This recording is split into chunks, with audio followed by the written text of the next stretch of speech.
Welcome back to New in Town and the conclusion of our campaign against the Tyrant. Last episode, we built the weaponsmith and armorer structures for our nether fortress to better arm ourselves against the Tyrant's bases. This also revealed the Tyrant's ancient drill, so we traveled here to destroy all of its objectives. Everything I've been working towards in the nether has led to this episode. It's time to take on the Tyrant once again before he can hurt anyone else. If you've been enjoying the New in Town series so far, please remember to like and subscribe. And there's plenty more story to follow along with by downloading the New in Town data pack with the link in the description. So now that we have our farm plot, we should get a much steadier supply of carrots in this chest here, which we can then craft into golden carrots, which will be a much better food source than we've had so far. But of course, that requires staying in the overworld for a little bit, and so while we do need to build one more structure in the nether so that we can reveal the Tyrant's final base, we'll hang out here for a couple of days so that the farmer has a chance to generate some crops. Since we have to stay in the overworld anyway, I think now is the time to finally go to the top of this mysterious waterfall. But it's almost nighttime, so we'll wait until morning before we go and do that. I do think we'll real quick go and see what basic enchantment we can get on our golden helmet. I can live with fire protection, it doesn't need to be anything fancy. Onward to the floating island. Just like the Crucible where we fought the Banished King, this waterfall is part of a structure that generates naturally around your town. Same with Harold's Cage over there underneath that X in the sky. But because this one is so visible, a lot of players end up coming here as one of the first things they do in New in Town, and it's definitely more of a mid to late game location. Okay, we can start to see it now. Not too menacing at first, though the purpur and endstone should give away a little bit what we can expect. Oh wow, I actually can't see my house from here, the fog is too thick. Alright, we've arrived on the floating island and we can already hear the gurgles and raspberries of the shulkers that are here, but we can also hear the squeaks of the rift cicada. So it's time to enter into this mysterious city and take out the shulkers that are in our way. Nice. Can climb up these end rods. Oh, hello. Where did you come from, sir? You're not normally there. The shulker breeding has definitely made this structure a lot harder than it was initially designed to be. Nice. No shulker shells yet, kind of disappointing. Come on down here, and we can... I should have brought some water with me, but that's okay. Okay, here's another shulker. Oh, okay, we're getting down to the lowest section where the rift cicada is, but there's also a shulker here that we're gonna have to deal with. The rift cicada isn't particularly dangerous, it just has a lot of health, and especially behind these end rods, it doesn't seem too interested in us. The main thing we gotta worry about is the shulker that's kind of blocking the way. There we go. Take out the shulker. Okay, oh, and our first shulker shell. So this is the reason that we came here, the Ender Rift Keystone. This is going to be useful for a very powerful special structure here in our town. But in the meantime, let's clear out the rest of this dungeon. Okay, seems like there's no more shulkers inside of the dungeon. They're all outside now. Grab these end rods, and these ones as well. And lastly, we'll get these on our way down. All right, now we have to deal with fighting shulkers outside. Nice. Second shulker shell. Nice. And no shulker shell, didn't fall, so that's good. Okay, I do believe that is all the shulkers taken out, so we're just going to gather a few of the resources that we'll need from here for the Ender Vault. The End Vault is the special structure I was talking about that requires the Ender Rift Keystone, which is what that question mark is. And so it also just needs a couple of these other blocks that we can grab from here.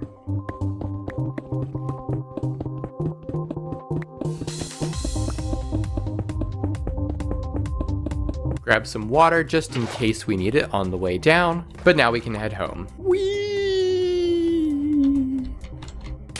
Okay, phew. Town is looking pretty great from over here. The wizard tower and the guard tower do a lot to add some depth to the town, but the resource silo looks nice too. Now it is getting late, but I do want to figure out where we're going to put the end vault. Sort of like the resource silo, it's kind of nice to have it near the homestead, but I don't know if I love this particular area here. And I also want to leave a lot of this area over here kind of open for the castle, which we'll get to later. So I think it might end up going kind of over there. But now that it's dark, let's go to sleep, and then we can build the end vault. Okay, so let's get our items in the site planner here. The Ender Rift Keystone, building permit and right click. And here is the end vault. So this structure's utility is primarily to the player, and it's definitely pretty powerful if a little understated. So technically the whole point of it is a pseudo-infinite storage system. There's a shulker right here that you can open, and if we press this button, then it's going to cycle to a different shulker, and then a different one, and so on. Well, that would have to be purple again. But we got green, we got blue, we got red. I think there's 4 or 5 in there. And that alone is kind of cool. The redstone mechanics are interesting if nothing else. But the main reason that we have to build it is it does provide us with several colored shulkers that we are definitely going to take advantage of here. So we're going to take all of these, including that one. And then there should be a green one still in here. There we go. Some people might call this overpowered, but I don't think there's any harm in having some shulkers, especially as New in Town expands into multiple dimensions. There's just so many resources that it's necessary to travel back and forth with. So with that in mind, let's grab some of the resources that we know we want to take with us back to the Nether and head back to the fortress. So I'm going to place a couple of these shulkers down, and I'm going to do a little bit of item sorting here.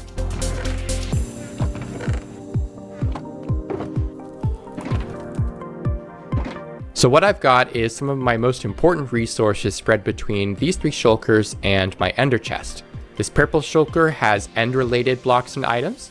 The red one is for nether stuff, and the green one is for overworld stuff / just kind of general utility blocks. And then in my ender chest, I have some of the items that I'll access most frequently, things like diamonds, iron, TNT.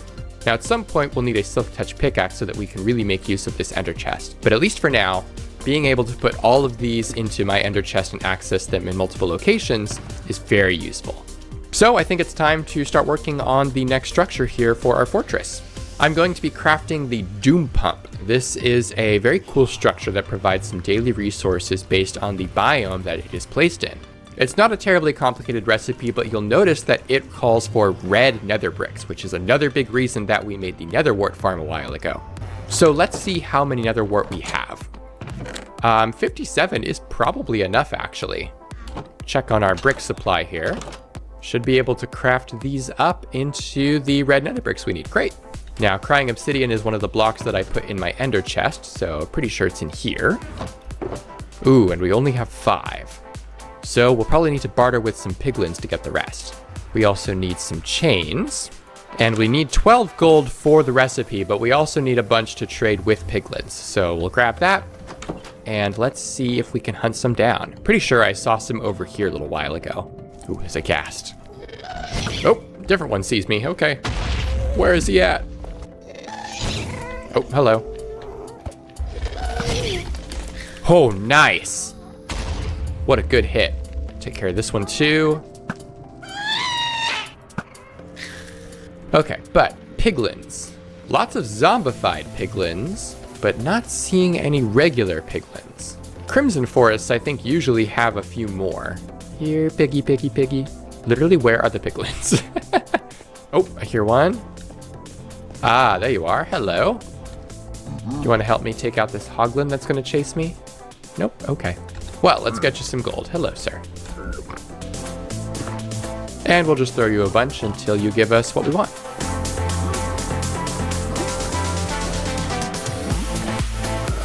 So that was a little bit, just 7. Just need 1 more. Oh, and there it goes. Great. Take care of this hoglin. Hello. Let's grab the rest of this, and you're good to chill there, dude. Okay, back up to the fortress. Okay, I believe that is now everything we need for the Doom Pump. So let's put away some of these items that the piglin gave us. And I've been avoiding it for a while, but I do think I'm going to put the Doom Pump up here. I specifically want it in the Soul Sand Valley because I'm interested in the biome-specific resources that it will provide here. So let's see, I think we'll build it right here. And now we just need the lava. I should have grabbed it while I was down in the Crimson Forest, but I think I'll just steal it from right here. Okay, back to the War Planner. Lava bucket and gold. And here is the Doom Pump. This is a super cool one. It's sort of supposed to look kind of trippy or unusual. The floating obsidian, I think, is a nice touch. So the Doom Pump has 2 main utilities. This dispenser here is where the daily resources will get deposited, but since it's a dispenser, it only has the 9 inventory slots, so it can get filled up pretty quickly. We also have the Doom operator here, and he actually got some random trades as soon as we built the structure, so let's see what he has for us.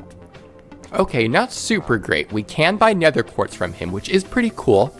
If we ever do need solid quartz blocks, which is something that'll come in handy later, then that might be a more efficient way to gather it than going and hunting it down and mining.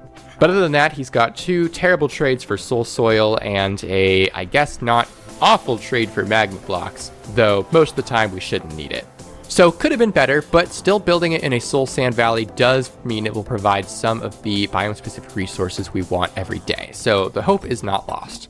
Okay, I think I feel safe to go back to the overworld and see what time it is and get an idea of how long we have until the Tyrant's base is revealed. Looks like it's just becoming morning, so good. Means we can gather up some of these items from our homestead, go check on the farm plot as well and get those carrots.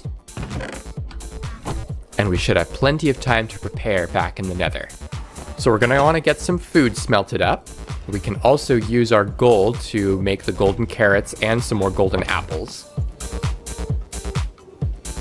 We'll probably need a good amount of netherrack. And I wanna make sure I have my golems on me, specifically brick and obsidian. I'll bring my diamond helmet as well so I can wear that instead of this golden one when we get to the base. And since we have some time to wait, I think I'll also get some more iron from the magical farm here and harvest these diamonds as well. Of course, that also means we need to harvest the regular nether wart over here so that we can replant it over here. Let's get the deep slate golem out to smelt up this iron. Thank you. Okay, shouldn't be long now before the Tyrant's final base is revealed. While we're waiting, please remember to like and subscribe. And as a reminder, New in Town is free to download with the link in the description. There it is. The Tyrant's Portal Factory has been revealed. And it looks like we won't have to go to the Scout Spyglass, we can see it right there. Doesn't look too hard to get to. Let's come on over here. And we'll need to dig up through here a little bit. Oh, hello. Okay, lined up here. Okay, so we can see into the Portal Factory here. Before we go in, I'm going to mine a little space so that I can place down the golems. All right, get our brick golem and obsidian golem. Okay, let's do this. So we want to clear the area a little bit first before we start to take out the objectives. This is a pretty wide open location. Blazes, okay. Obsidian golem is helping out. Ow. We are on fire. Okay, blaze up there. I'm gonna have a golden apple. Okay, let's start trying to take out some objectives here.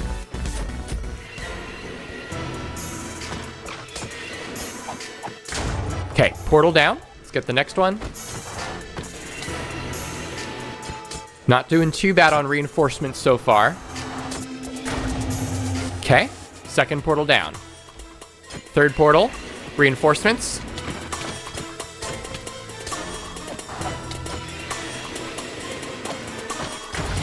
Okay, third portal down. Oh, come on, dude. Get out of here. Ow. Getting more reinforcements, clearly. Gotta take out this big portal. Okay, all 4 portals down. Tyrant is spawning. Here he is. Oh, okay, starting up his attacks. They're a little bit faster this time.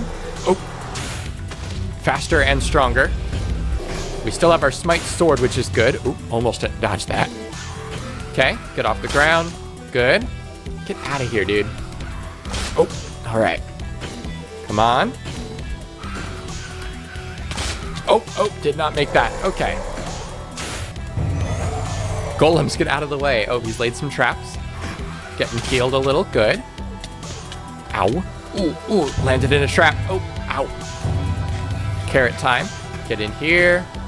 Okay, back up. Skulls. Okay, dodged. Come on, almost. Yeah! The Tyrant has been defeated once again, right here in his own Portal Factory.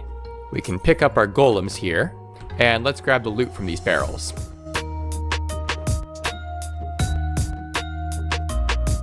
Okay, I think we can head back home. Oh, phew. I realized I forgot to put on my diamond helmet for that fight, but thankfully this golden one seemed to suffice. And the Tyrant and his Portal Factory have been defeated. Unfortunately, this also came with some bad news. When I defeated the Tyrant, he dropped these end invasion plans. So it looks like we will have to go to the end and try to put a stop to his invasion once and for all. But we'll save that for next time. I hope you've enjoyed watching New in Town Counteroffensive. There's still more to New in Town's story yet to come, so if you want to keep an eye on when those new episodes come out, please remember to like and subscribe. But there are major spoilers ahead, so if you want to experience New in Town yourself, the link to download is in the description. Thanks for watching!